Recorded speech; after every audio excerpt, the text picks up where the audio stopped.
औज़ुबिल्लाहिमिनश्शैतानिर्रजीम बिस्मिल्लाहिर्रहमानिर्रहीम। अस्सलाम वालेकुम नाज़रीन, मैं हूं आपका होम्योपैथिक डॉक्टर रिजवान साकिब और मेरी आज की वीडियो जो है उसका उन्वान है कि यरकान क्या है। यरकान जिसको हम हेपेटाइटिस और जॉन्डिस के नाम से जानते हैं, ये दोनों को ही यरकान कहा जाता है, हालांकि ये दोनों ज़रा थोड़ा मुख्तलिफ हैं।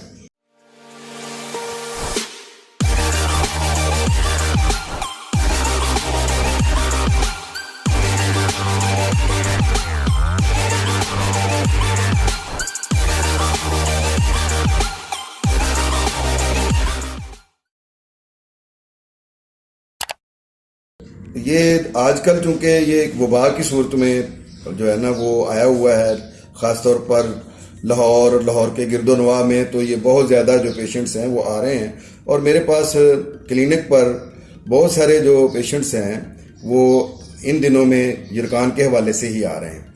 मैं ये बताता चलूँ कि यरकान कोई बीमारी नहीं, बल्कि ये अलामात हैं बीमारी की या सिम्टम्स हैं।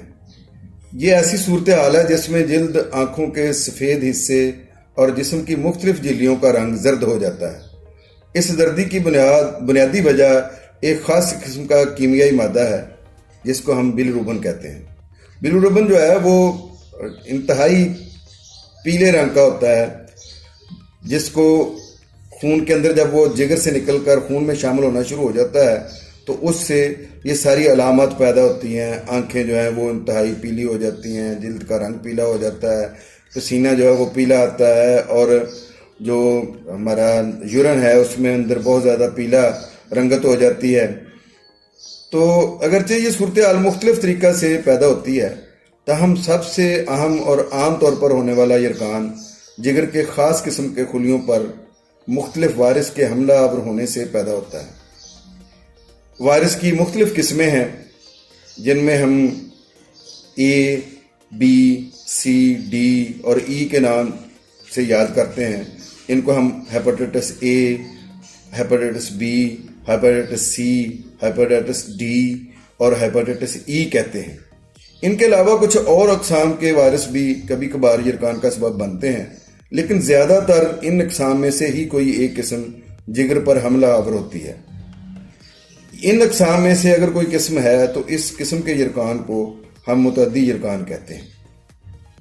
और इन वायरसों के अलावा जिस्म के दफाई निज़ाम की खराबी, कुछ मज़ेर जिगर अद्वियात, शराब नोशी और खुसूसन बाज़ ऐसी अलामात जो अताई हकीमों के कुश्तों वगैरह से पैदा हो जाती हैं, वो भी कभी कभी जिगर के खुलियों को नुकसान पहुंचा देती हैं। और इसके अलावा यह है कि पित्ते में अगर पथरी है और वो बाइल डक्ट के अंदर के सामने आ जाती है तो उसकी वजह से भी जो है वो जॉन्डिस की अलामत पैदा हो जाती हैं।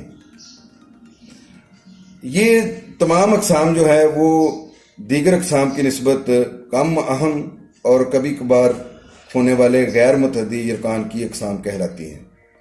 एक तो खून के सुर्ख खुलियों का बहुत ज़्यादा मकदार में जिस्म के अंदर ही टूट जाना और दूसरी किस्म में जिगर की रतूबतों यानी सुफरा को अंतड़ियों तक पहुंचाने वाली नालियों के रास्ते में रुकावट का पैदा करना है। इन दोनों किस्मों के यरकान में जिगर के खुलिये खुद ब खुद ठीक हो जाते हैं, जिगर को बराह रास्त नुकसान नहीं होता।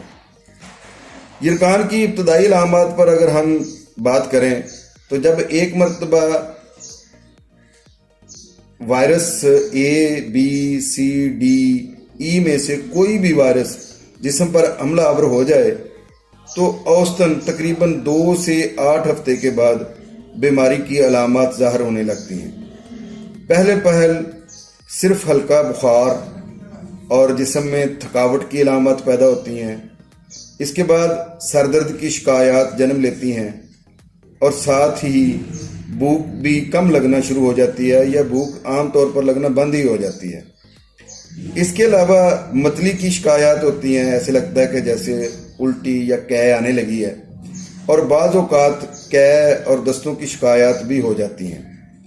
यरकान की इब्तदाई अलामत में एक अहम अलामत सिगरेट पीने वालों के लिए जायका में बदमज़गी का पैदा होना है। اس کے علاوہ پیٹ کے اوپر والے حصہ میں بعض اوقات ہلکا ہلکا درد بھی رہتا ہے. یہ علامت بھی خاص طور پر یرقان میں ہو جاتی ہے. ان علامات کے پیدا ہونے کے تقریباً 1 ہفتہ بعد یا 10 دن کے بعد آنکھوں اور پیشاب کی رنگت زرد ہونا شروع ہو جاتی ہے. جسم میں سستی آ جاتی ہے. جگر اور تلی دونوں بڑھ جاتے ہیں اور بعض مریضوں کے گلے کے غدود بھی بڑھ جاتے ہیں. ٹانسلز اور گلینڈز بن جاتے ہیں. زیادہ تر مریضوں میں اس کے بعد یہ علامتیں آہستہ آہستہ کم ہونا شروع ہو جاتی ہیں اور بعض مریض تو ایسے ہوتے ہیں جو تندرست ہونا شروع ہو جاتے ہیں.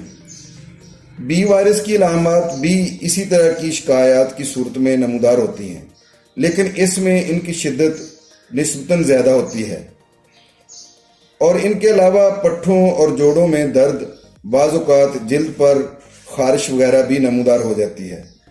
اگرچہ اے وائرس کے مریض بالکل تندرست ہو جاتے ہیں، لیکن دیگر اقسام کے وائرس کے مریض بظاہر ٹھیک ہونے کے باوجود بالکل تندرست نہیں ہوتے، بلکہ ان کے اندر یہ جراثیم موجود رہتے ہیں اور یہ وائرس جسم میں موجود ہونے کی وجہ سے بیماری کو اندر ہی اندر جو ہے نا وہ اس میں اضافہ ہوتا جاتا ہے اور یہ بیماری مزید پھیلتی چلی جاتی ہے اور جگر کو نقصان پہنچانا شروع کر دیتی ہے.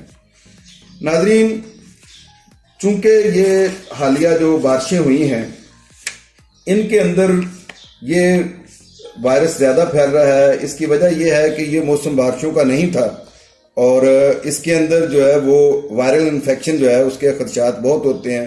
جیسے اشوب چشم بھی اسی طرح کی بارشوں میں ہو سکتی ہے اور ہیضہ ہے وہ بھی اسی طرح کی بارشوں میں ہوتا ہے. لیکن اس دفعہ خلاف توقع دوسری امراض وبائی طور پر تو نہیں پھیلی، لیکن یہ جو وائرس اس کا آیا ہے ہیپاٹائٹس کا، ہیپاٹائٹس اے کا اور ای کا، وہ بہت زیادہ جو ہے وہ وائرل ہو گیا ہے. تو انشاءاللہ ہم اس کے بارے میں اگلی ویڈیو میں تفصیل سے بتائیں گے کہ ہیپاٹائٹس اے کیا ہے، بی کیا ہے اور سی کیا ہے، ڈی کیا ہے، ای کیا ہے اور اس کی تشخیص کیسے کی جاتی ہے. کون سے وہ ٹیسٹ ہیں جن کے ذریعے سے یہ پتہ چل سکتا ہے کہ یہ ہیپاٹائٹس کس حد تک جسم کو نقصان پہنچا رہے ہیں، اور پھر یہ ہے کہ اس کے لیے حفاظتی تدابیر کیا ہیں. پھر ہم آپ کو انشاءاللہ بتائیں گے کہ اس کے اندر آپ کو غذا کون سی کھانی چاہیے، کیا جو ہے نا اپنا لائف سٹائل کس طرح کا بنانا چاہیے اور ہومیوپیتھک ادویات کون سی کھانی چاہیے اس کے لیے.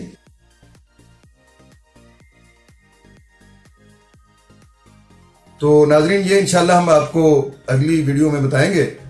آپ کو میں یہ بتاتا چلوں کہ اگر آپ ہمارے سے اس طرح کی نالج شیئر کرنا چاہتے ہیں ہومیوپیتھی کا تو ہمارے چینل کو سبسکرائب کریں اور یہ جو اس کا آئیکن ہے بیل کا، اس کو ضرور پریس کریں تاکہ آپ کے پاس جو ہے وہ ہماری نالج کے حوالے سے، ہومیوپیتھک نالج کے حوالے سے نت نئی جو ویڈیوز ہیں وہ آپ کو موصول ہوتی رہیں.